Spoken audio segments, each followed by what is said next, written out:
வல்லரணம் செந்தளிலில் மூழ்க சிரித்த பிரான். நான் அதை வாய்ச்சி போட்டு உங்களுக்கு கருத்து சொல்றேன். அந்த மிலா வேத முடிவில் விளைவில் விளைவில் ஒளி ஆதி அமலன் நிமலன் அருள் போத அறிவில் அறிவை அறியும் அவர்கள். அருள் போத அறிவில் அறிவை அறியும் அவர்கள். அவர்கள் குறியுள் அறியும் அவர்கள் என்றிருக்கல, அந்த அவர்கள் குறியுள் புகுதும் குணவன் நெறிகொள் வெளியில் வெளியில் வெளியன் வெளியில் ஒளியில் ஒளியில் ஒளியன் ஒளியில் அழியில் அழியில் அழியன் அழியில் அளவில் அளவில் அளவன் அளவிறந்து நின்றான் அனைத்தும் நிறைந்தான் நிறைப்பவர் பால் சென்றான். நினைப்பவர் பால் சென்றான். அதுல ரையனம் எழுத்துப்பில தெரிய தெரியாதான். நினைப்பவர் பால் சென்றான் தெரிய தெரியாதான். குன்றா விளக்காய் நிறைந்த விதி சுடரான் விண்மேல்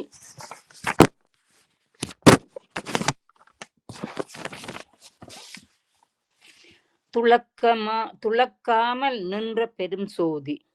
உளக்கண்ணுக்கு அல்லாது தோன்றா அமலன் அகிலமெல்லாம் நில்லாமல் நின்ற நிலையினான். அகிலமெல்லாம் நில்லாமல் நின்ற நிலையினான். சொல் ஆரும் ஈசன் பெருமை இருவினையேன் என்று உனக்கு இருவினையேன் என்று உனக்கு பேசும் தகமை எல்லாம் பேணிக்கீழ். இதுல உனக்கு என்றது நெஞ்ச சொல்லுறார், தன்னுடைய நெஞ்ச சொல்றார். இது நெஞ்சு விடுதூது தன்னுடைய நெஞ்சுக்கு சொல்லு என்று வந்திருக்கிறார். இது வினையேன் என்றது அவர் தன்னையே சொல்றார். உமாபதி சிவாச்சாரியாரியே சொல்றார். உமாபதி சிவாச்சாரியார் தன்னையே சொல்றார் இது வினையேன். எப்பொழுதும் அருளாளர்கள் தங்களை தாங்களே கூறும் பொழுது தங்களை தாழ்த்தி கூறுவது ஒரு வளமை. அந்த வகையில இவரும் இது வினையேன். அப்ப நானும் வினைய உடையவன். இரண்டு அவருக்கு உடம்பு இருக்கிறது, உடல் இருக்கிறது. உடல் கழிந்தனைக்கும் அந்த பிராரத்தம் அவருக்கு இருக்கும். ஆனபடியா இது வினையேன் பெரிய வினையன். இது என்றது ரெண்டு என்ற கருத்தல்ல, பெரிய என்ற கருத்துல இடும் கடல் பெருங்கடல் என்று சொல்ற மாதிரி இது வினையன் என்றது பெரிய நிறைந்த வினையை உடையவனாகிய யான் இன்று உனக்கு பேசும் தகமையெல்லாம் பேணிக்கள். உன்னோட நான் சொல்லுறது எல்லாத்தையும் பேணிக்கள். ஏனென்றா நெஞ்சு ஏன் கேட்க சொல்றார்? நெஞ்சுதான் உமாபதி சிவாச்சாரியார் சிவமே என்று கருதுகின்ற மறைஞான சம்பந்தரிட்ட தூது அனுப்ப போறார். அப்ப தூது அனுப்புற பொருள் ஒரு பெரிய பொருளிட்டத்தான் அனுப்புறார். சிவம் சாட்சா சிவருமான் தான் என்று அவர் நினைச்சு கொண்டிருக்கின்ற தன்னுடைய குருவான மறைஞான சம்பந்தரிடம் தன்னுடைய நெஞ்சை தூதாக அனுப்பக்குள்ள அவர் எதை சொல்றார்? பேணிக்கீழ். பேடிக்கள் என்றதுக்கு ஒரு திடகாத்திரமான கருத்து இருக்கிறது. வலு பக்குவமாக நீ உணர்ந்து உயிரை பற்றி சொல்லுகிறபடியா நீ உணர்ந்து கேள். இப்ப உயிரை பற்றி அல்ல, சிவத்தை பற்றி சொல்றார். சிவம் எப்படி இருக்கும் என்று சிவத்தின் பெருமையாளி எல்லாம் சொல்லி என்று வாரார். அதை பற்றி நாங்க கொஞ்சம் பார்ப்போம்.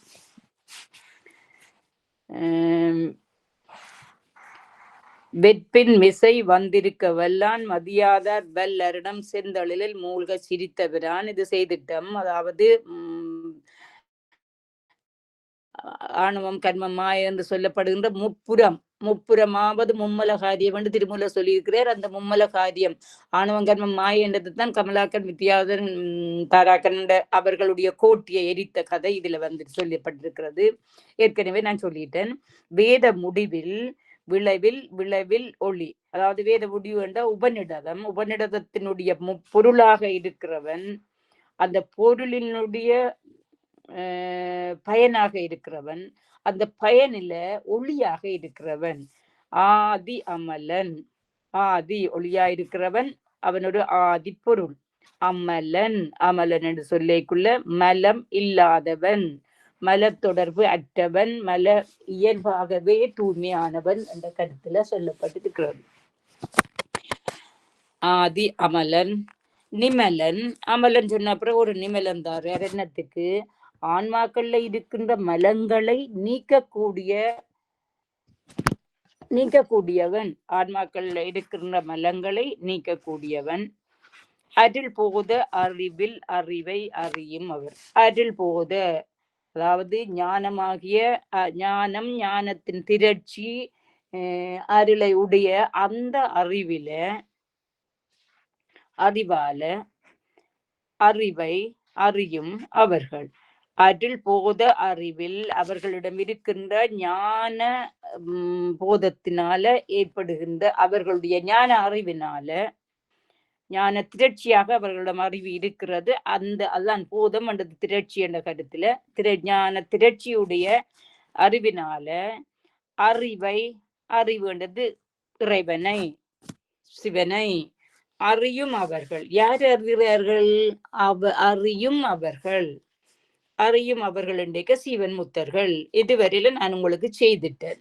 அறிவில் அறிவை, அருள் போத அறிவில் அறிவை, அந்த அறிவை என்றது சிவபெருமானை அறியும் அவர்கள். அறிகின்றவர்கள் யாரு? சீவன் முத்தர்கள். சீவன் முத்தர்கள் இறைவனை தங்களுடைய ஞான போத அறிவினால, ஞான திரட்சியினால இருக்கிற அருள்மயமானது ஞான திரட்சிமயமான அறிவினால இறைவனை அறிந்த சீவன் முத்தர்கள். அறியும் அவர்கள் குறியுள். இந்த குறியில் உண்டா என்ன? அவர்களுடைய குறியில், சீவன் முத்தர்களுடைய குறியில் என்றது மனம் என்ற கருத்தை தருகிறது. சீவன் முத்தர்களுடைய மனதில் புகுதும் குணவன். அப்ப அவர்களையே தன்னையே நினைக்கின்ற அடியார்களிடம் வலு இலக்குவாக அவனை நான் கண்டுபிடிக்கலாம், அவனை இறுக பற்றி கொள்ளலாம் என்ற கருத்துல. அறியும் அவர்கள் குறியுள் புகுதும் குணவன். நெறிகொள் வெளியில் வெளியன். உமாபதி சிவாச்சாரியாருடைய தமிழ் நல்ல ஒரு கொஞ்சம் கன்னதியான கஷ்டமான தமிழ். அதுபடியா நாங்க அதை தெளிவாக விளங்கி கொள்ள வேண்டும்.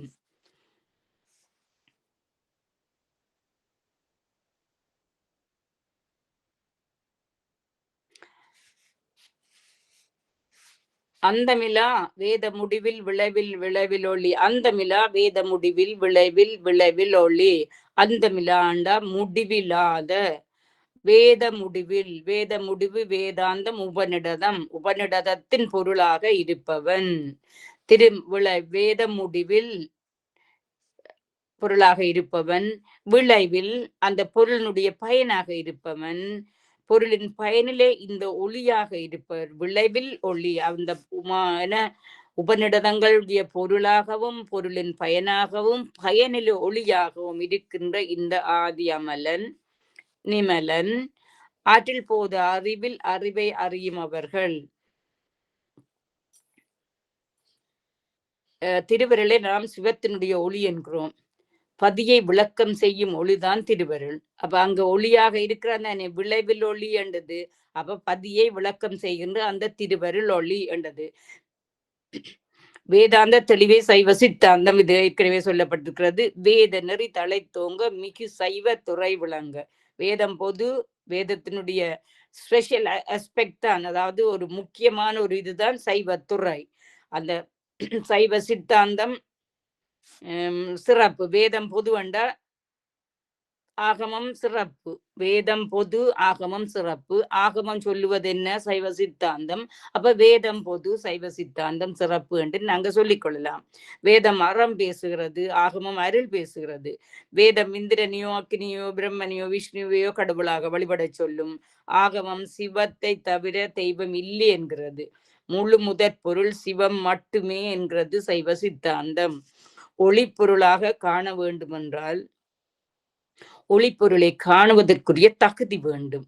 ஒளியை காண முடியாவிட்டால் ஒளிப்பொருளை எப்படி காண முடியும்? ஒளியை நாங்க ஒளிப்பொருளை ஒன்றை பார்க்க வேண்டும் என்று எங்களுக்கு அந்த ஒளிப்பொருளை பார்க்கறதுக்குரிய தகுதி வேண்டும். இப்ப சூரிய கிரணங்கள் அல்லது கதிர்களை காண முடியாதவர்கள் சூரியனை எப்படி காண முடியும்? ஆகையினாலே சூரியனையே காண முடியாது அவர்களுக்கு. அவர்களுடைய கண்களிலே ஏதாவது ஒரு பார்வை குறைவு இருந்தால் அவர்கள் சூரியனையும் காண முடியாது, அந்த ஒளியையும் காண முடியாது, சூரியனையும் காண முடியாது. அந்த அந்த ஒளி இங்க நாங்க சொல்றோம் அது விளைவில் ஒளி ஆதியாக வருகிறது, பல்ல பொருளுக்கு ஆதியாக வருகிறது, தொடங்கி வைக்கிறது, நிமித்த காரணனாக இருக்கிறது. நிமித்த காரணனாக இருக்கிறது மலத்தொடர்பு. நிமித்த காரணனாக இருப்பவனுக்கு மலத்தொடர்பு இருக்குமோ? மலத்தொடர்பு இருக்க மாட்டாது. இப்ப இந்த உலகத்தை மாயையை முதற்காரணமாக கொண்டு இறைவன் நிமித்த காரணமாக இருந்து சக்தியை துணை காரணமாக வைத்து இந்த உலகத்தை படைக்கிறார் இறைவர். இதுக்கு ஒரு உவமை சொல்லுவினம், குயவன் மண் பானை கருவி. குயவன் நிமித்த காரணன், மண் முதற்காரணம், அந்த திரிகை என்ற கருவி துணை காரணம். அந்த திரிகையினுடைய உதவியோடு மண்ணை முதற்பொருளாக கொண்டு குயவன் பானையை செய்கின்றான், பானையை பனைகின்றான். அது மாதிரி இறைவன் தான் நிமித்த காரணனாக இருந்து கொண்டு மாயையை முதற்காரணமாக நியமித்து சக்தியை துணை காரணமாக கொண்டு, ஏனென்றால் இந்த உலகம் அசத்து பொருள், அசேதனம். உலகம் அசத்து, உலகம் சடப்பொருள். அப்ப சடப்பொருள் தான் அதுக்கு ஒரு மூலப்பொருளாக இருக்க வேண்டும் என்றபடியால் மாயையை முதற்காரணமாக வைக்கிறான். தான் முதற்காரணமாக இருக்க வேண்டிய தேவை அவனுக்கு இல்லை. நேரடியாக அவன் அந்த அசத்தை, அசேதனத்தை, சடப்பொருளை அவன் தொடர்பு கொள்ள மாட்டான் என்றது ஒரு காரணம். இந்த உடம்பையும் அவன் தான் தனி மாயையிலேயும் தானே படைக்கிறான். தனி கரண போன போகங்களாகிய எங்களுக்கு ஆன்மாக்களுக்கு கொடுக்கின்ற உயிருக்கு கொடுக்கின்ற உடலையும் மாயையிலேயும் தான் முதற்காரணமாக வைத்து படைக்கின்றான். ஏன்? இந்த உடம்பும் அசத்து பொருள், உண்மையா சடப்பொருள் தான், இல்லை என்றுதான் இல்லை. உயிர் மட்டும்தான் சித்து பொருள். ஒரு சித்து பொருளுக்கு ஒரு சடப்பொருளை சேர்த்து வைத்துக்கின்ற பெருமை சிவபெருமானுக்கு உண்டு. சிவபெருமான் தான் அதை செய்கிறார், உண்டு என்று சொல்லக்கூடாது, அதை தான் செய்கின்றார். நிமித்தக்காரனாக இருப்பவனுக்கு மல தொடர்பு இருக்க மாட்டாது. ஆனபடியாத்தான் ஆதி அம்மலன். பிறகு நிமலன் சொல்லிக்க ஏனியவருடைய மல தூய்மையால பிடிக்கப்பட்டிருக்கிற தூய்மை கேட்டினை திருத்துகிறான், தூய்மையாக்குகிறான், மலத்தை நீக்குகின்றான்.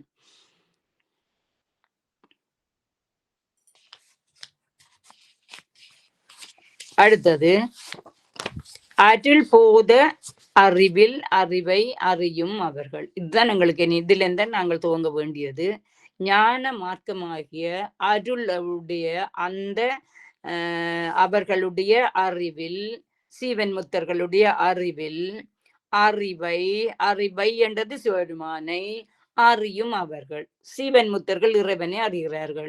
சீவன் முத்தர்கள் எப்பொழுதும் இறை சிந்தையோடைய இருக்கிறார்கள், அவனுடைய திருவடியில இருக்கிறார்கள். அவர்களுக்கு சிவனை விட வேறு ஒன்றுமே தெரியாது. ஆனபடியா அவர்களால இவனை அறிய முடியும். அவர்களுடைய குறியில் புகுதும், அவர்களுடைய நெஞ்சத்தில் அல்லது உள்ளத்தில் புகுவான். அப்ப இறைவனை காண முடியாது, பிரமாணங்களாலும் அளவுகளாலும் அளந்தறியப்பட முடியாதவன் அவனை காண முடியாது என்று சொன்னால் யாருக்கு? அவனை சிந்திக்காதவர்களுக்கு அவனை காண முடியாது. அவனை சிந்திப்பவருக்கு அவனை காண முடியும். அறியும் அவர்கள் குறியுள் புகுதும் குணவன். குணவன் என்ற எண்குணம் உடையவன், அதாவது அவனுடைய அளப்பரிய கருணை மற்றது பேரின்பமயமானவன், பேரொழியுடையவன், முழுதும் முற்றாற்றலுடையவன். அப்படியான எண்குணங்களை அவன் உடையவன். குறியில் புகுதும் குணவன். நெறிகொள் வெளியில்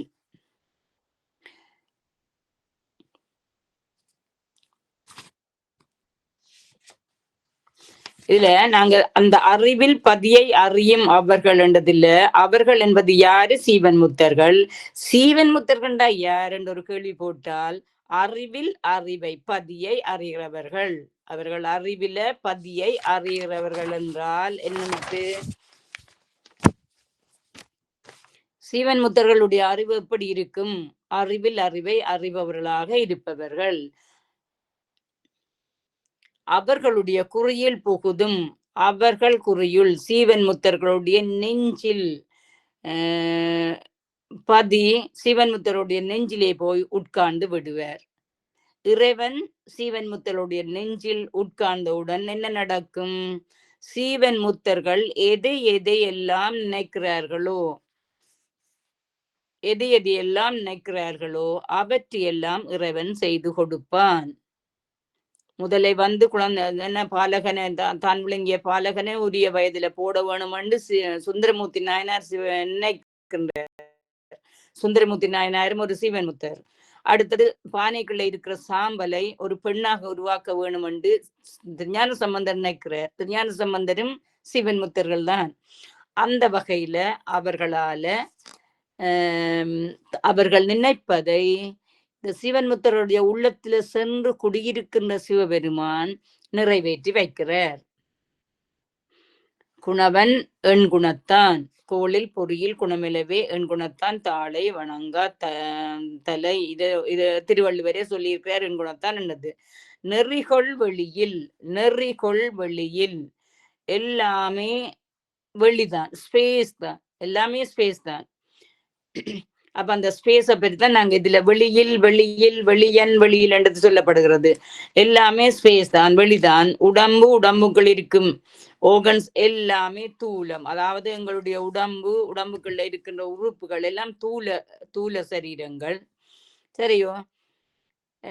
இதுல வெளியில் என்று சொல்லப்படைக்குள்ள நெறியோள் வெளியில் அந்த முதலாவது வெளி வந்து நாங்கள் காணுகின்ற இந்த பூத ஆகாசம். பூத ஆகாசம் என்றால் என்ன? 5 பூதங்களை நில, நீர், நெருப்பு, காற்று, இந்த 4 பூதங்களையும் உள்ளடக்கிய ஆகாசமாகிய விண் என்றதுதான் அந்த வெளியில். அதுல இந்த வரியில வார முதலாவது வெளியில் என்றது நாங்கள் காணுகின்ற இந்த உலகத்துல இருக்கின்ற பூத ஆகாசத்தை தான் முதலாவது வெளியில் குறிக்கிறது. ஒரு வெளி நமக்கு தெரிந்தவரை எங்களுக்கு எங்களுடைய தத்துவத்தை எல்லாம் தாண்டி இருக்கிறது. அப்படிப்பட்ட அந்த வெளியில் தாண்டி வெளியில போனால் எல்லாமே வெளிதான். இந்த பூத ஆகாசத்துக்கு மேல போக போக போக எல்லாமே வெளிதான். அதான் இதுல சொல்றார். நெறிகொள் வெளியில் என்றது பூத ஆகாசம். திரும்ப வெளியன் என்றது சிவபெருமான். வெளியில்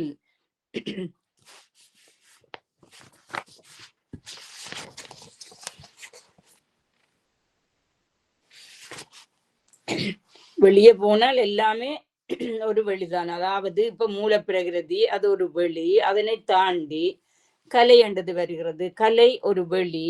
கலை என்ற தத்துவம் வருகிறது. கலை என்ற தத்துவம் வித்யா தத்துவத்திலிருந்து தோன்றியது. வித்யா தத்துவத்திலிருந்து எப்படி ஒன்று வந்து கலையாக வரும், இன்னொன்று வந்து மூலப்பிரகிருதியா வரும். அந்த மூலப்பிரகிருதியும் ஒரு வெளிதான். கலியை தாண்டி சுத்த வித்தை அதுவும் ஒரு வெளிதான். அவைக்கு உருவம் கிடையாது. கலியை தாண்டி மேல போக போக வெளியாகவே இருக்கிறது. அந்த வெளிக்கெல்லாம் இவன் வெளியன். இவன் ஒரு இறைவனாக இருக்கின்றவன். நெறிகொள்ளண்டேக்குள்ள நம்மை எல்லாம் செலுத்தி கொண்டிருக்கின்றவன். இந்த உலகத்தையும் செலுத்தி கொண்டிருக்கின்றவன். இந்த உலகத்தில் இருக்கிற அனைத்தையும் எம்மையும் சேர்த்து அனைத்தையும் தனக்குள்ள வைத்து செலுத்தி கொண்டு செல்கின்ற இறைவன் தான் இந்த வெளியன்.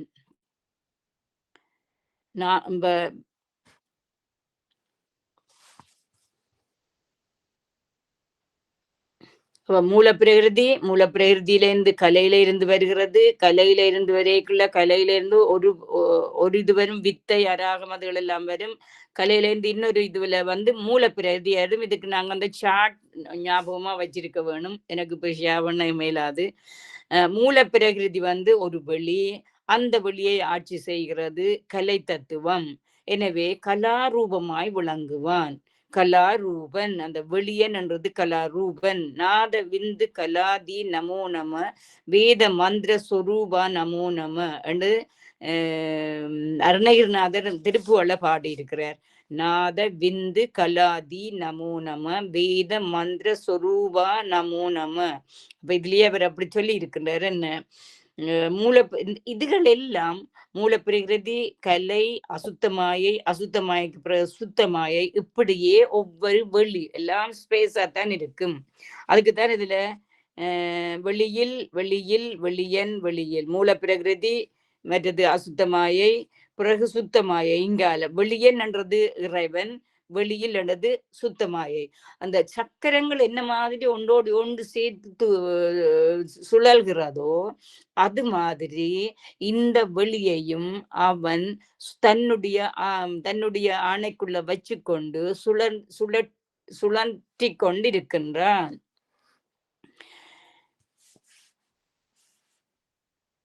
மூலப்பிரகிருதி ஒரு வழி, அந்த வழியை ஆட்சி செய்கிறது கலை தத்துவம். எனவே கலாரூபமாய் விளங்குவான் கலாரூபன். அதுக்குத்தான் நாதவிந்து கலாதி நமோ நம இவர் அருணகிரிநாதர் படிச்சிருக்கிறார்.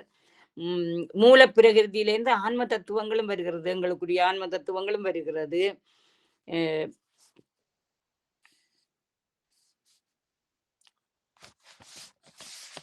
அப்ப இதுல சொல்லப்பட்ட வெளியன் கலாரூபன், வெளியில் என்றது கலாரூபனாக இருந்து கொண்டே அசுத்தமாயை செலுத்துகிறான். வெளியனுக்கு பின்னால வந்த வெளியில் என்றது அசுத்தமாயை செலுத்துகிறான், பின்னர் சுத்தமாயை செலுத்துகிறான். அதுவும் அதுக்குள்ள சொல்லப்பட்ட ஒரு சொல்லப்பட்டதாகவே நாங்க எடுத்துக்கொள்ள வேணும்.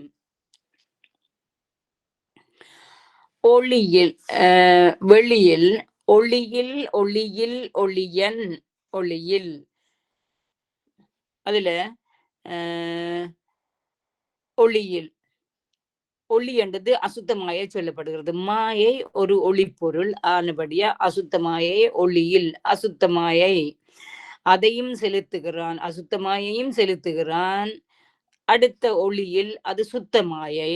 முதலாவது ஒளியில் அசுத்தமாயை, இரண்டாவது ஒளியில் சுத்தமாயை. சுத்தமாயையும் அவன் அதுக்குள்ள செலுத்துகிறான். ஒளியன் ஒளியன் என்ற விந்து அதற்கு மேலே செலுத்தி சதாசிவனாக இருக்கின்றது. அதாவது சதாசிவன் அது பொருங்கோ ஒளியன் என்றது இறைவனை சொல்லப்படுகிறது, கலாரூபன் என்றும் சொல்லலாம்.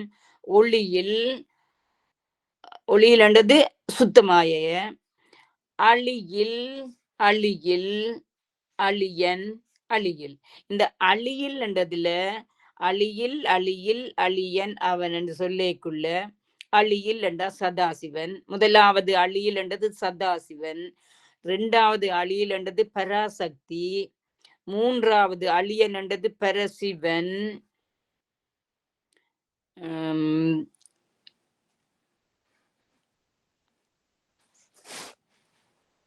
பராசக்தி பரசிவன் அழியில் என்றது. அளவில் அளவில் அளவன், அளவில் அளவில் அளவன் என்றது அளவில் என்றது பிரமாணங்களால அளக்க முடியாதவன். அளவில் முதலாவது அளவில் வந்து பிரமாணங்களால அளக்க முடியாதவன் இறைவன். அளவில் இரண்டாவது அளவில் வந்து அடியார்களுடைய அன்பினால அளக்கப்படக்கூடியவன். அடியார்களுடைய அன்பினால இறைவனை அவர்கள் காணக்கூடிய நிலையில இருக்கிறார்கள். அறியப்படக்கூடியவன். அளவன் அளக்கப்படுகிறவன், அளவிறந்து நின்றான். பரசிவனாக இருக்கின்ற இவன் பிரமாணங்களால அளக்க முடியாத நிலையில் இருந்தாலும் அடியார்களின் அன்பினால அளக்கப்படக்கூடியவனாகவும் அளவன் என்றது விளங்குகிறான். அளவன் மூன்றாவது அளவன் வந்து விளங்குகிறான். அதாவது பிரமாணங்களால அளக்கப்பட முடியாதவன், அளவைகளால அளந்து காண முடியாதவன். அது முதலாவது அழியில் சாரி முதலாவது அளவில். இரண்டாவது அளவில் வந்து அடியார்களுடைய அன்பு மனத்தினால அளக்கப்படக்கூடியவன் அளவன், அளக்கப்படுகிறவன். ஆனால் பரசிவனாக இருக்கின்ற இவன் பிரமாணங்களால் அளக்க முடியாத நிலையில் இருந்தாலும் அடியார்களின் அன்பினால் அளக்கப்படக்கூடியவனாகவும் அளவன் விளங்குகிறான். மூன்றாவது அளவன் விளங்குகிறான். என்னென்று விளங்குகிறான்? பிரமாணங்களாலேயோ அளவுகளாலேயோ அளக்கப்பட முடியாதவன், அடியார்களுடைய அன்பினால அவர்களால காணப்படக்கூடியவன், விளங்குகின்றான். அளக்கப்படக்கூடியவனாக காணப்படக்கூடியவனாக விளங்குகின்றான். அளவிறந்து நின்றான். அளவிறது நின்றான் என்றா சாதாரண மனிதர்களுக்கு அவன் அளவிறந்து நின்றான். அளவிறந்து நின்றான். அப்ப கடவுள் என்ற ஒரு சொல் இருக்குது. கடந்தும் உள் என்ற உள் நிறைந்தும் இருக்கிறான் என்ற கருத்து. கடவுள் கடந்தும் உள்ளேயும் இருக்கிறவன் தான் கடவுள். அதே சொல்லில அளவிறந்து நின்றான். சாதாரண மனிதர்களுக்கு அவன் அளவிறந்து நின்றான், கடந்து நிற்கிறான். எல்லாருடைய உள்ளத்திலும் இருக்கிறான். சாதாரண மக்களுடைய உள்ளத்துல அவனை நினையாதவர்கள், அவனை சிந்திக்காதவர்களுடைய உள்ளத்துல கடந்து நிற்கின்றான். அவரை சிந்திக்கின்ற அடியார்களுடைய உள்ளத்தில அவன் உள்ளுக்கு நிறைந்திருக்கின்றான். அளவிறந்து நின்றான் என்றால் சாதாரண மக்களால அளக்க முடியாத நிலையில அவன் நின்றான், கடந்து நிற்கிறான். உலகெல்லாம் உணர்ந்து ஓதற்கரியவன். இந்த பெரிய புராணம் முதலாவது சிறுமானி அடியெடுத்து கொடுக்க பாடிய சேக்கிலாருடைய பெரிய புராணத்துல உலகெல்லாம் உணர்ந்து ஓதற்கு அரியவன். சரியோ? இதுதான் அளவிறந்து நின்றான். இந்த பெரிய புராணத்தினுடைய உலகெல்லாம் உணர்ந்து ஓதற்கரியவன் என்ற அந்த பாடல்ல, முதலாவது பாடல்ல இந்த அளவிறந்து நின்றான் என்று உமாபதி சிவாச்சாரியார் சொல்றாரு. அந்த அளவிறந்து நின்றான் என்றது உலகெல்லாம் உணர்ந்து ஓதற்கு அரியவன், அவனை கண்டுபிடிக்க முடியாது. அளவிறந்து நின்றான் என்றது அளவுக்கு அப்பாற்பட்டு நின்றான். அளவிறந்து நின்றான். அனைத்தும் நிறைந்தான். அனைத்தும் நிறைந்தான் என்றால் அங்கே எல்லாருடைய உள்ளத்துக்குள்ளேயும் இருக்கின்றான். நினைப்பவர் மனம் கோயிலா கொண்டவன். நினைப்பவருடைய உள்ளத்தில அவன் இருக்கின்றான். அனைத்தும் நின்றான் என்றால் நினைப்பவர் அனைவருடைய உள்ளத்திலும் அவன் குடிகொண்டிருக்கின்றான். அளவிறந்து நின்றான், அனைத்தும் நிறைந்தான், நிறைப்பவர் சென்றான். நினைப்பவர், அதே எழுத்து பிள்ளை இருக்குது இந்த புத்தகத்துல. நினைப்பவர் பால் சென்றான். நினைப்பவர் என்று சொல்லிக்குள்ள தன்னை இடையறாது சிந்திக்கிறவர்களிடையே போய் சென்று இருக்கின்றான். நினைப்பவர் பால் சென்றான் என்றால் நினைப்பவர் மனம் கோயிலாக கொண்டவன் என்றதான் கருத்து. நினைப்பவருடைய உள்ளத்தையே தன்னுடைய திருமேனியாக கொண்டிருப்பான் என்ற கருத்து. அடியார்களுடைய அறிவையும் திருமேனியாக கொண்டவன் இறைவன்.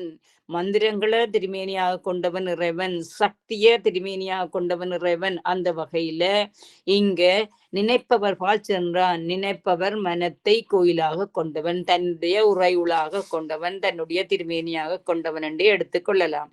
நினைப்பவர் பால் சென்றான். தெரிய தெரியாதான் என்று சொல்லிக்குள்ள நூல் உணர்வு உணரா நுண்ணியோன். நூல் உணர்வுனால நாங்கள் நாங்க இந்த சாத்திர நூல் எல்லாம் படிக்கிறோம். சில ஆகமங்களை படிக்கிறோம். எல்லா ஆகமங்களும் உண்மையா தெரியாது. திருமந்திரத்துல 9 ஆகமங்களுடைய சாரம் இருக்கிறது. அப்ப திருமந்திரத்தை நாங்க படிக்க 9 ஆகமங்களுடைய சாரத்தை நாங்க படிக்கிறோம். அப்ப ஆகமங்களையும் நாங்க படிக்கிறோம். ஆகமங்கள்ல சொல்லப்படுகிற பொருளையும் நாங்கள் கொஞ்சம் கொஞ்சமாக படித்து கொண்டு இருக்கிறோம். அப்படி என்ற உடனே நாங்க இறைவனை காணுவோம் என்று நாங்கள் நினைக்கவே கூடாது. நூலுணர்வுணரான் நுண்ணியோன் காண்க. நூல்களை கற்பதன் மூலமாக அவனை உணர முடியாதவன். தெரியாதான் என்றதுக்கு அதுதான் கருத்து. தெரியாதான். நாங்க நூல் உணர்வுகளை தெரிந்து கொண்டு வச்சிருக்கிறோம். ஆனபடியா எங்களுக்கு தெரிவானோ? தெரிய மாட்டான்.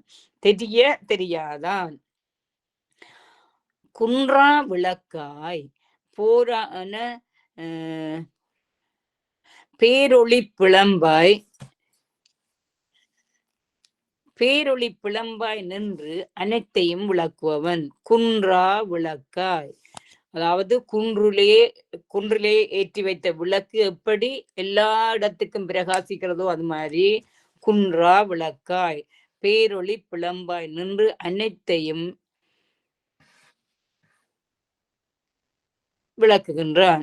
இப்ப நாங்கள் வச்சிருக்கிற விளக்குகள், நாங்க பார்க்கின்ற விளக்குகள் எல்லாமே குன்ற கூடியவை. இப்ப நாங்க எலக்ட்ரிசிட்டி லைட்டை போட்டு நாங்கள் வேலையை செய்து கொண்டு இருக்கிறோம். ஆனா பவர் கட் வந்துண்டா எங்களுக்கு அந்த விளக்கு குன்றி விட்டது. திரி போட்டு எண்ணெய் ஊத்தி நாங்க விளக்கு ஏற்றுகிறோம். அந்த எண்ணெய்க்குள்ள இருக்கிற திரி முடிந்தாலும் விளக்கு நின்று விடும், எண்ணெய் முடிந்தாலும் விளக்கு அணைந்து விடும். அப்ப இவைகளெல்லாம் குன்றும் விளக்கு. ஈவன் தோ நாங்க சூரியனுமே சில சமயத்துல குன்றுகின்ற விளக்கு ஆகிவிடும். அட மழை பெய்யுது, வேற சூரியனையே காண முடியுது இல்லையன்னு சொல்லிக்குள்ள அப்ப குன்றி விட்டது. சந்திரனுக்கு இயற்கையாவே தேய்கிற இது இருக்குது, அவனுக்கு அந்த சாபம் கிடைத்தபடியால். அப்ப அது 15 நாள் தேய்ந்து தேய்ந்து போய் பிறகு 15 நாள் வளர்ந்து வளர்ந்து வாருது. அது குன்றக்கூடிய ஒளிதான். அந்த சந்திரனுடைய ஒளியும் குன்றக்கூடியது. அக்னியுமே குன்றக்கூடியது. அக்னி சுவாலி தெரியும். ஒரு வாளி தண்ணியை ஊத்தி விட்டு அக்னி அப்படியே அணைந்து போகிடும். அப்ப நாங்கள் காணுகின்ற ஒளிப்பொருள் அனைத்துமே குன்றக்கூடியவை. ஆனால் சிவபெருமான் குன்றா விளக்காய் நிறைந்த விரிசுடரான், நிறைந்திருக்கின்ற விரிசுடரான். அதாவது விரிசுடரான் என்றைக்க விரிந்த சுடர்களை உடையவன், விரிந்த சுடர்களை உடையவன், விரிகின்றவன்.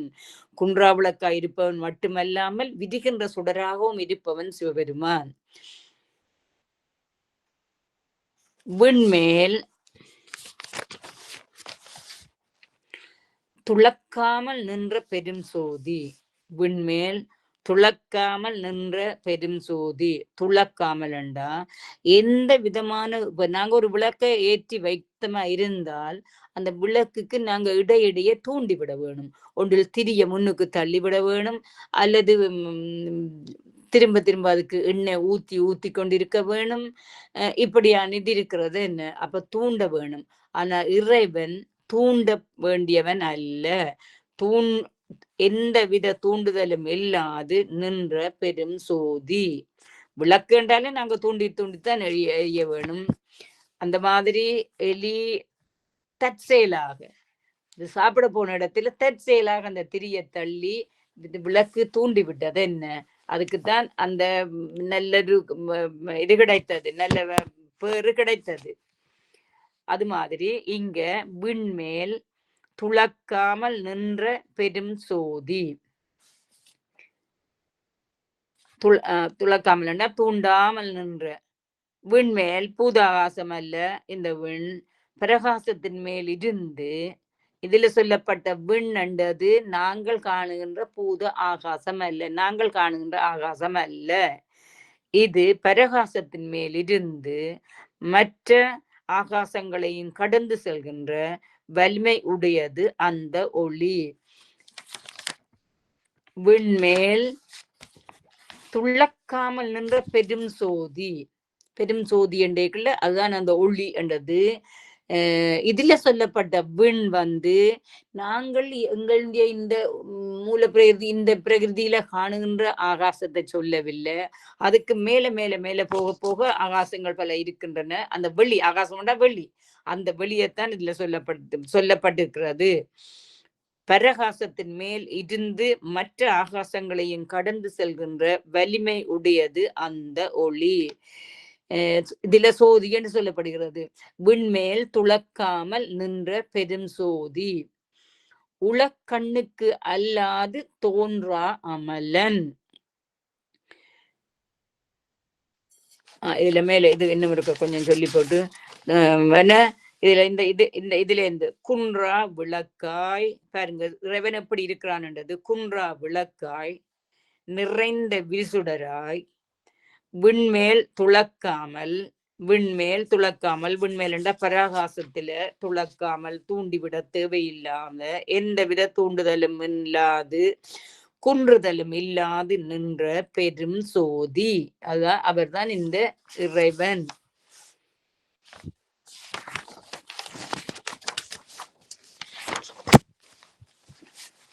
உளக்கண்ணுக்கு அல்லாது தோன்றா அமலன். உளக்கண்ணுக்கு அல்லாது தோன்றா அமலன். ஒளி பொருள் கண்ணுக்கு தெரிய வேண்டுமல்லவா? ஆயினும் சிவம் ஒளியாகி விரிசுடரான் நம் கண்ணுக்கு தெரியான். நம் புறக்கண்ணுக்கு தெரியான், ஆனா உளக்கண்ணுக்கு தெரிவான். அந்த உளக்கண்ணுன்றது நல்ல காத்திரமான பொருள் இருக்கு. உளக்கண்ணுன்றது உண்மையா சீவன் முத்தர்களுடைய கண் அந்த உள்ளம் உள்ளம்ன்றதுதான்.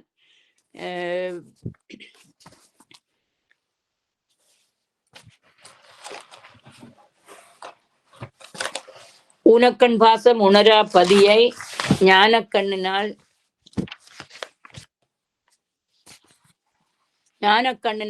கண்ணில் சிந்தை நாடி. இது எங்களுடைய சிவஞான போத நூற்பா.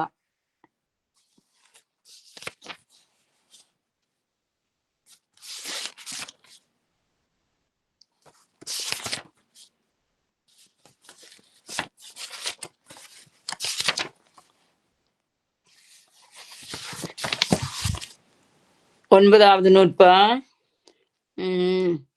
ஊனக்கண் பாசம் உணரா பதியை ஞான கண்ணனின் சிந்தை நாடி உரா துணை தேர்த்தென பாசம் உருவ தன்னிலாம் பதி விதி எண்ணும் அஞ்செழுத்தே என்ற பதிய ஊனக்கண் பாசம் உணரா பதியை ஞான கண்ணினில் சிந்தை நாடி. ஊனக்கண் எங்களுடைய உடம்புல இருக்கிற இந்த கண். ஊனக்கண் ஊனக்கண்ணுண்டைக்க பசிஞானம். ஊனக்கண் பாசம் உணரா பதியை. ஊனக்கண் பசுஞானம். பாசம் அந்த சொல்லு பாச ஞானத்தை குறிக்கிறது. பசு ஞானத்தாலேயோ பாச ஞானத்தாலேயோ இறைவனை காண முடியாது. பசு ஞானத்தாலேயோ பாச ஞானத்தாலேயோ இறைவனை காண முடியாது.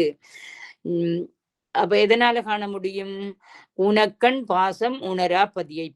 பசு ஞானத்தாலும் பாச ஞானத்தாலும் இறைவன் பதியை நாட முடியாது, உணர முடியாது. ஞான கண்ணில் சிந்தை நாடி. ஞான கண்ணா பதிஞானமுடைய கண். ஞான கண்ணில் சிந்தை நாடி. இந்த ஞான கண்ணைத்தான் இங்க உமாபதி சிவாச்சாரியார் உளக்கண்ணுக்கு அல்லாது தோன்றா அமலன். உள்ள கண்ணுக்கு தோன்றுவான், அல்லாத கண்களுக்கு தோன்ற மாட்டான் என்ற கருத்துல சொல்றார். உள்ள கண்ணுக்கு அல்லாது தோன்றா அமலன். ஞான கண்ணுக்கு மாத்திரம் அவன் தோன்றுவான், அல்லாதவருக்கு அவன் தோன்ற மாட்டான் என்ற இதை சொல்லி இருக்கிறது. ஊனக்கண் என்பது ஞானக்கண். அங்க மேல சொல்லப்பட்ட உமாபதி சிவாச்சாரியார் சொல்லப்பட்ட ஊனக்கண் ஞானக்கண். அவனருளே கண்ணாக காணினல்லால். அவனருளே கண்ணாக காணினல்லால். இது மாணிக்கவாசருடைய வரி. மற்றது உளக்கண் ஞானக்கண். உளக்கண்ணுக்குத்தான் தோன்றுவான், உளக்கண்ணுக்குத்தான் தோன்றுவான், புறக்கண்ணுக்கு தோன்ற மாட்டான். புறக்கண் ஐம்பொறிகளில ஒன்று. புறக்கண்ணுக்கு தோன்றுவதா இருந்தால் எப்படி வந்துடும்? சுட்டி அறியப்படுகிற பொருள் ஆகிடும், அது சிற்றறிவு ஆகிடும். இப்ப இந்த உலகத்துல இருக்கின்ற பொருட்களை, பிரகிருதியில இருக்கின்ற பொருட்களை நாங்கள் இது இது கட்டிடம், இது மரம், இது வாகனம் என்று சொல்லி நாங்க சுட்டி அறிகிறோம். அது புறக்கண்ணுக்கு தான் அது தெரியும். புறக்கண்ணால காணக்கூடியது எல்லாமே சுட்டி அறியப்படும் பொருள். அப்ப புறக்கண்ணுக்கு இறைவன் தெரிய மாட்டான். சுட்டி அறியப்படும் பொருள் அல்ல அவன். ஆன்மாக்கள் தங்களுடைய அறிவில அவனை உணர வேண்டும். கண்ணால பாக்குறேன்னு சொன்னா, உள்ள கண்ணால பாக்குறாருன்னு சொன்னா உள்ளத்தால உணர்கிறார்கள் இறைவனை. அதுதான் அங்க முக்கியம். ஐம்பொறிகள் புறக்கண் ஐம்பொறிகளில் ஒன்று. புறக்கண்ணால் பார்ப்பவை எல்லாம் அழிந்து விடும். இப்ப நாங்க இன்றைக்கு மரம் ஒன்று பார்க்கிறோம், இன்னும் சில மாதங்களுக்கு பிறகு அந்த மரம் பட்டு போகலாம், அல்லது யாராவது தரித்து விடலாம். ஒரு கட்டிடத்தை பார்க்கிறோம், கட்டிடமும் அழியக்கூடிய பொருள். ஒரு வாகனத்தை பார்க்கிறோம், வாகனமுமே அழியக்கூடிய பொருள். இவ்வளவு புதுசா இருந்தாலும் ஒரு ஆக்சிடென்ட் பட்டா அந்த வாகனம் சரி.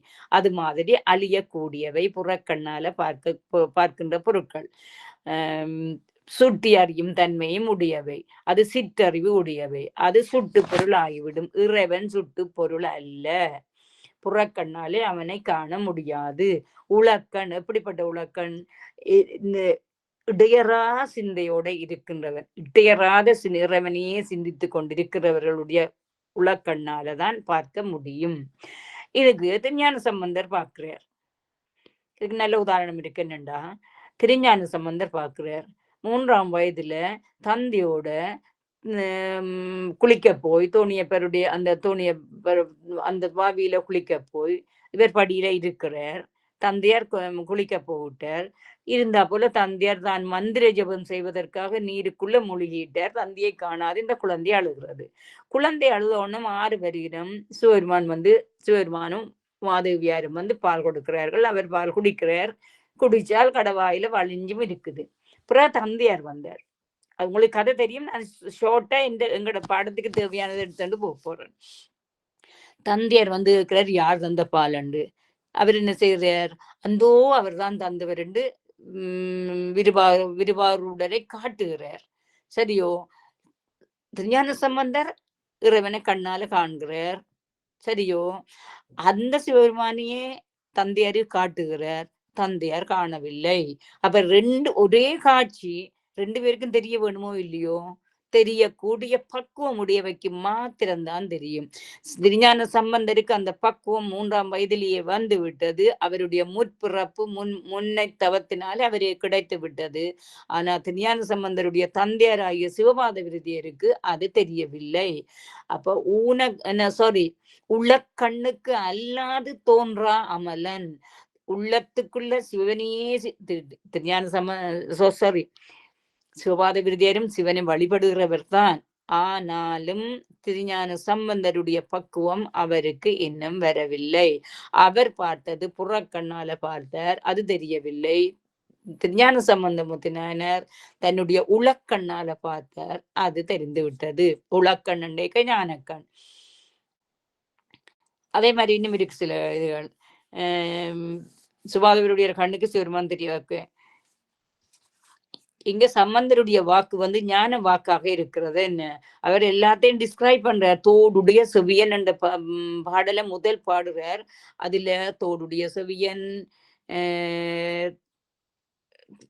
விடையேறியோர் தூவன் மதிசூடி இருக்கிறார். விடையேறுபவர் எல்லா டிஸ்கிரிப்ஷனும் சம்பந்தர் சொல்லுகிறார். சம்பந்தர் கண்டதை தான் பாடுகிறார்.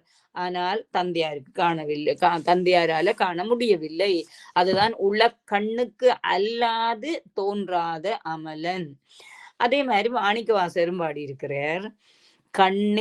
கண்ணால் யானும் கண்டேன் காண்க, அருள் நனி சுரக்கும் அமுதே காண்க. திருவண்ட பகுதியில 358 63 வரிகளுக்குள்ள எல்லாம் கண்டேன் பாடின இந்த மாணிக்க வாசகர் 111ஆம் வரியில போய் சொற்பதங்கடந்த தொல்லோன் உள்ளத்து உணர்ச்சியில் கொள்ளவும் படான், உள்ளத்து உணர்ச்சியில கொள்ளவும் படான் என்றும் பாடியிருக்கிறார். கண்முதல் புலனால் காட்சியும் இல்லோன் என்றும் பாடியிருக்கிறார். பாருங்க, கண்ணால் யானும் கண்டேன் காண்க, அருள்நனி சுரக்கும் அமுதே காண்க, கருணையின் பெருமை கண்டேன் காண்க. அந்த கருணையின் பெருமை என்ற இறைவனுடைய கருணை, அந்த கருணை அளப்பரிய கருணையினுடைய பெருமை கண்டேன் காண்க, புவனியில் சேவடி தீண்டினன் காண்க. அதேன்னு சொல்றார். இந்த புவனியில அந்தனர் வடிவத்தில திருப்பெருந்துறையில அந்த பூதகணங்களையும் அடியார்களாக கூட்டிக் கொண்டு இருந்த போதுதான் மாணிக்கவாசகரை ஆட்கொண்டவர். அதுக்கு பதிவு செய்கிறார். புவனியில் சேவடி என்றா சிறந்த சீரான அடி. அந்த இறைவனுடைய திருவடியை புவனியில தீண்டினன் காண்க, சிவன் என்னை யானும் தேறினன் காண்க. நான் அப்படி அந்த அந்தனர் உருவில கண்ட நான் அவன் சிவன் தான் என்று எனக்குள்ள நான் தேறி விளங்கி கொண்டேன் காண்க. அவன் என்னை ஆட்கொண்டு அருளுங்க, அவன் என்னை ஆட்கொண்டும் விட்டான். அப்ப கண்ணாலதான் கண்டனான். அவருடைய அருள் நனி சுரக்கின்ற அமுதாகிய சிவபெருமான கண்டனான். சிவபெருமானுடைய கருணையின் பெருமையை கண்டனான். அவனுடைய சேவடி புவனியில தீண்டியதை கண்டனான். சிவன் என யானம் தேறினன். இவர் சிவபெருமான் தான் என்னை ஆட்கொள்ள வந்திருக்கிறார் என்றதை தேறினேன் என்ற விளங்கி கொண்டேன் என்றதை கண்டனான். அவன் என்னை ஆட்கொண்டு அருளினான் என்றதையும் அவர் சொல்லுகிறார். காண்க. அப்ப விளத்தையும் கண்டவர். அதைத்தான் உளக்கண்ணுக்கு அல்லாது தோன்றா அமலன். இந்த ஒரு வரிக்குத்தான் இந்த எடுத்துக்காட்டுகள் எல்லாமே வருது. சரியோ?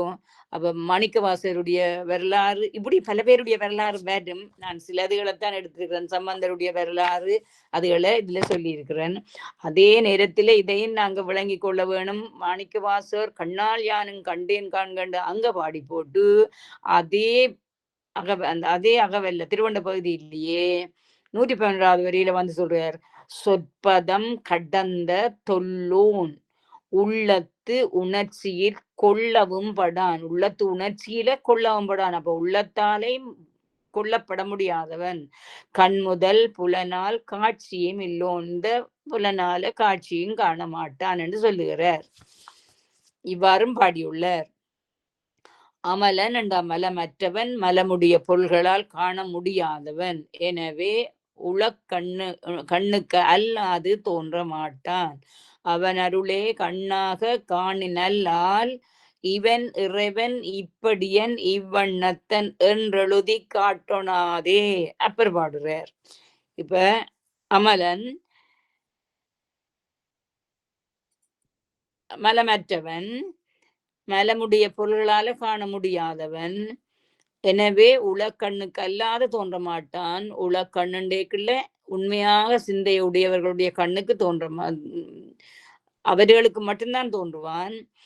இந்த அப்பர் என்னென்று பாடுறார், அவன் அருளே கண்ணாக காணின் அல்லால் அவனுடைய திருவருள் தான் எங்களுக்கு கண்ணாக நின்று காட்ட வேண்டும். காணின் அல்லால் இவன் இறைவன் இப்படியன் இவ்வண்ணத்தன் என்று எழுதி காட்டுனாது.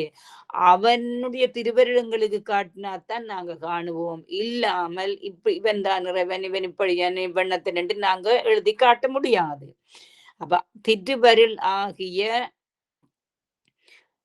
கண் மூலம் எங்களுக்கு இறைவன் தன்னை காட்டினால்தான் நாங்கள் காணுவோம் என்றதை அதுல சொல்லியிருக்கிறார்.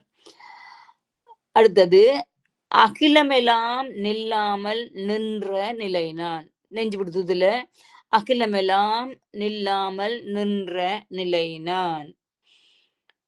இதுக்கு முந்தி வந்த பாட்டு சொன்னானுங்க, கோயில் திருப்பதியமாக்கும் ஒன்று ஒன்றும் நீ அல்லை அன்றி ஒன்றில்லை என்றது. அதாவது நீ இல்லாம ஒன்றும் இல்லை.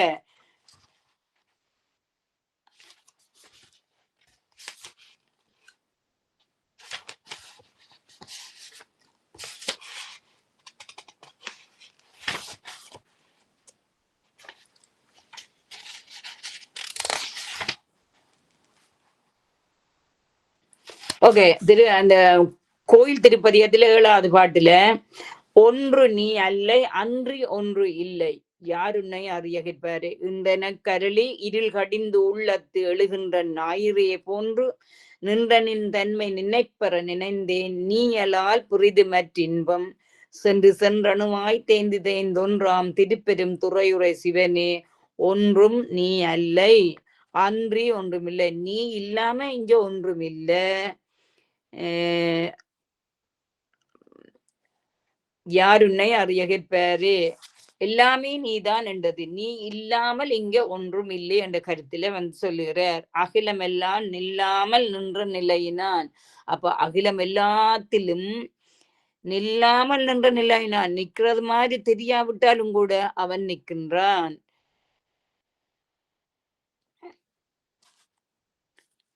என்று சொல்லி, சொல்லாகும் ஈசன் பெருமை சொல்லாகும். சொல்லாகும் என்று சொல்லைக்குள்ள என்ன வருகிறது சொன்னா, இந்த நூல்களினால நூல் அறிவினால நாங்கள் எதையும் அறிய முடியாது. ஈசன் பெருமையை நாங்கள் நூல் அறிவினால அறிந்து கொள்ள முடியாது. எப்பவுமே சொல்லப்படுகிறது, நூல்களினால நாங்கள் அளவைகளாலோ பிரமணங்களாலோ நூலோடு கேட்பதனாலோ இறைவனை அறிய முடியாது. ஈசன் பெருமை இது வினையேன் என்று உனக்கு பேசும் தகமையெல்லாம் பேணி கேள். ஈசன் பெருமை என்று சொல்லிக்குள்ள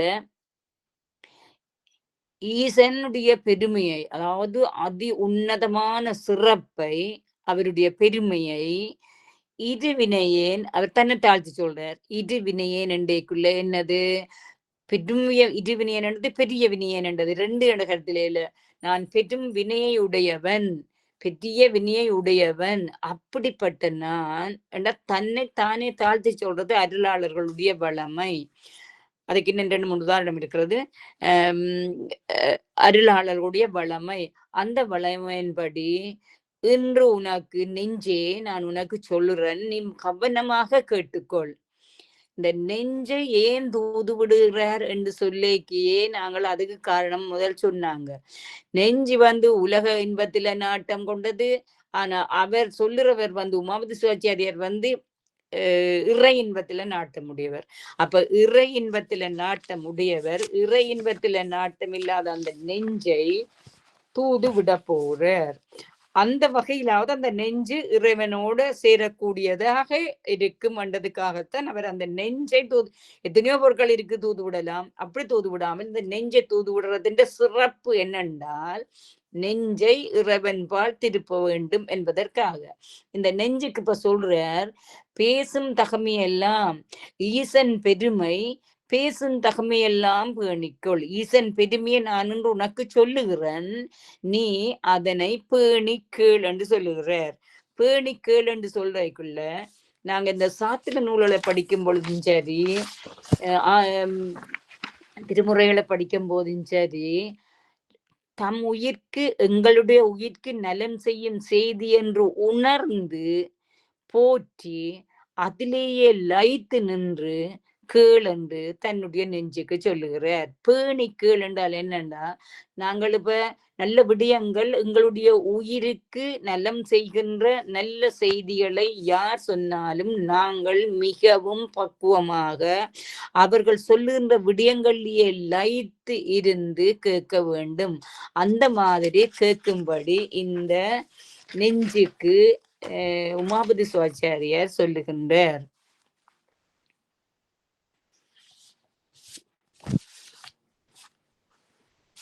சரியோ? இறைவன் என்றது சிவத்தின் ஈசன் பெருமை. ஈசன் பெருமை என்று சொல்றத பார்ப்போம். ஈசனுடைய பெருமை என்றா சிவத்தின் பெருமை. ஆனா சிவத்தின் பெருமையை இவர் ஆருடைய பெருமையாக சொல்றார்? தன்னுடைய குருவாகிய மறைஞான சம்பந்தரையே சாட்சாத் சிவருமானாக நினைத்து கொண்டு மறைஞான சம்பந்தருடைய பெருமைகளைத்தான் இந்த நெஞ்சுக்கு சொல்லுறார். மறைஞான சம்பந்தரிடம்தான் அந்த நெஞ்சு தூது போகிறது. அப்ப மறைஞான சம்பந்தரை பற்றிய பெருமைகளைத்தான் இதுல சொல்லுகின்றார். அப்ப சிவத்தின் பெருமையண்டு வாரது அத்தனையும் இதுக்குள்ள சொல்லப்பட்ட எல்லா வசனங்களுமே ஆதி அமலன் நிமலன் அருள் போது அறிவில் அறிவை அறியும் அவர்கள் குறியில் போதும் குணவன் அறிகொள் வெளியில் வெளியில் வெளியன் வெளியில் ஒளியில் ஒளியில் ஒளியன் ஒளியில் இப்படி எல்லாம் டிஸ்கிரைப் பண்ணது சிவத்தை அல்ல. உமாபதி சிவாச்சாரியார் தன்னுடைய குருவாகிய மறைஞான சம்பந்தருக்கு சிவமாக கருதி சொல்லுகின்றார். சரியோ? அப்படிப்பட்ட பெருமை மிக்க ஒருவரிடம் பெரும் பொருளிடம் நீ போக போற நெஞ்சே, நான் சொல்வதை வடிவாக தெளிவாக பேணி கேளென்று நெஞ்சுக்கு கட்டளை இடுகின்றார். சரியோ? இதுல இது வினையேன் தன்னை பெரிய வினை உடையவன் என்று சொல்லுகிறார். இதுக்கு அருணகிரிநாதர் ஒன்று பாடியிருக்கிறார். சரண கமலாலயத்தை அரை நிமிட நேரம் மட்டில்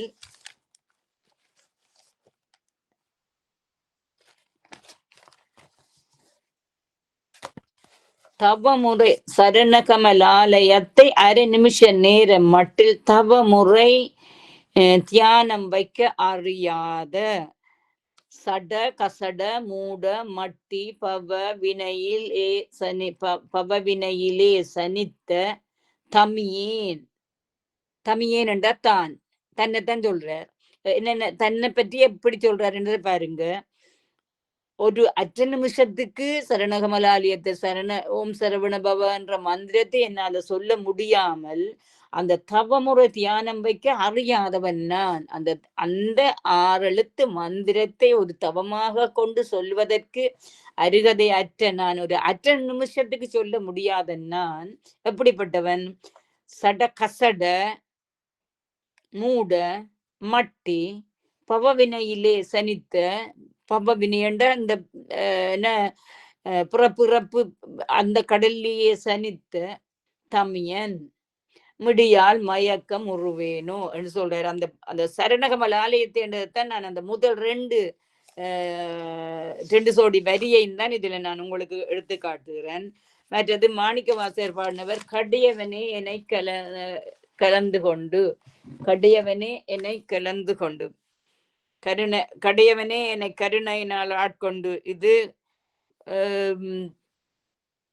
திருச்சதகத்துல வருது நினைக்கிறேன். சரியோ?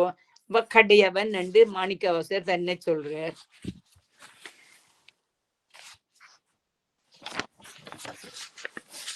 இதனை விட தாய்மான சுவாமி அது வேறு ஒரு வரிக்கு அறிவில் அறிவை அறியும் அவர்கள், அருள் போத அறிவில் அறிவை அறியும் அவர்களுக்கு தாய்மான சுவாமியும் எந்நாட்கண்ணில ஒரு கண்ணியண்டைக்கு ரெண்டு வரி பாடல். அறிவை அறிவதுவே ஆகும் பொருளென்று உறுதி சொன்ன உண்மையினை ஒரு நாள் என்னாலோ அறிவை அறிவதுவே ஆகும் பொருளென, அதாவது பொருளென மெய்ப்பொருளை அறிவதுதான் உறுதி பொருள் என்று உறுதி சொன்ன உண்மையினை ஒரு நாள் இன்றைக்குத்தான் நான் அதை தேர்ந்து ஓர்தல் ஆராய்ந்து கண்டுபிடிப்பேன். இதுதான் முடிவு, மெய்ப்பொருளை காணுவதுதான் அறிவினுடைய நோக்கம் என்றதை பற்றி எப்ப நான் கண்டுபிடிக்க போறனோ, உறுதி சொன்ன உண்மையினை ஒரு நாள் என்னாலும் ஒரு நாள் என்ற ஆராய்ந்து பார்க்கின்றது இன்றைக்கு எனக்கு ஏழுமோ என்றதை பற்றி அவர் சொல்லிக்கொண்டு வந்திருக்கிறார். சரி, அதுவே வேற ஒரு பாட்டு எடுத்துச்சுன்னா அங்கே நம்ம வச்சுட்டு போனேன். ஓகே, இது வரையில நாங்கள் இப்ப 29 10